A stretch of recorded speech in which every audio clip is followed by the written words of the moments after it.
कैसी आपकी बात में भरोसा किया जाए मोदी जी, क्योंकि आपने जितने वादे इस देश में किए सब में आपने धोखा दिया है। सेना में भी भर्ती ठेके पे की जा रही है। वो निर्णय पहले लेते हैं, सोचते बाद में है। मोदी मॉडल ऑफ गवर्नेंस क्या है? मोदी मॉडल ऑफ गवर्नेंस है कैसे सत्ता में बैठकर पूरी व्यवस्था को ठेके पर दिया जाए।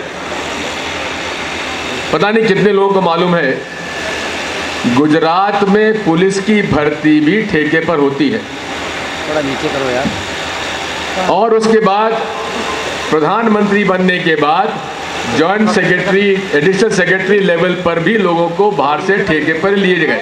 पंखी की आवाज आएगी। और अब सेना में भी भर्ती ठेके पे की जा रही है। जो भी उनकी योजनाएं होती हैं, जैसा कि हमारे शक्ति भाई ने कहा, वो निर्णय पहले लेते हैं, सोचते बाद में है। और निर्णय लेने के पहले जो एक प्रभावित वर्गों से चर्चा होनी चाहिए वो नहीं करते, क्योंकि उनकी मिजाज में चर्चा करना है ही नहीं। और यही बात हमने चाहे नोटबंदी की हो, चाहे जीएसटी की हो, चाहे कोविड की हो और कोविड के लॉकडाउन लगाने की हो, और अब अग्निपथ की बात है। मैं पूछना चाहता हूं मोदी जी से कि आपने जितने भी आपके आर्मी कमांडर्स हैं, जो आपके आर्मी के तो जो आपका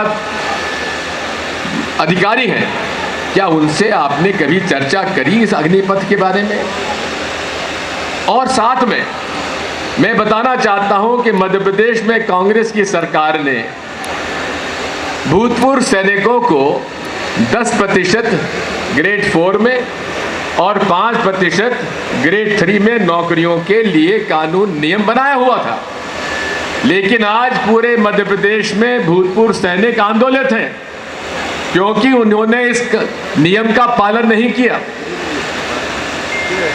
एक भी हमारे भूतपूर्व सैनिक को नौकरी नहीं दी गई इस कानून के अंतर्गत, नियम के अंतर्गत। मजबूरी में जब उन्होंने आंदोलन किया तो मध्य प्रदेश की भाजपा की पुलिस ने उन पर लाठीचार्ज किया, डंडे बरसाए, और अब मजबूरी में वे मध्य प्रदेश हाईकोर्ट में उस नियम का पालन करने के लिए गए हुए।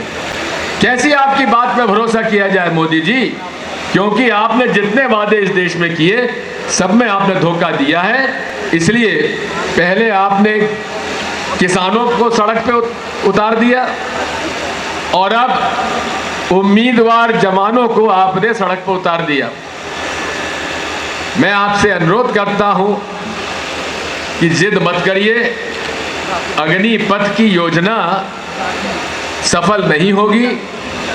आप जिन लोगों को ट्रेनिंग देकर, जो ट्रेनिंग आर्मी में दी जाती है, शूट टू किल, वो योजना आप इन नौजवानों को दे रहे हैं। और आप समझ सकते हैं कि उन्हें जब नौकरी नहीं मिलेगी तो वो क्या करेंगे। उसका मैं ज़्यादा व्याख्या नहीं करना चाहता। मैं आपसे यही प्रार्थना करता हूं कि अपनी जिद छोड़िए, अपना अहम और अहंकार छोड़िए और इस अग्निपथ की योजना को वापस लीजिए। बहुत बहुत धन्यवाद।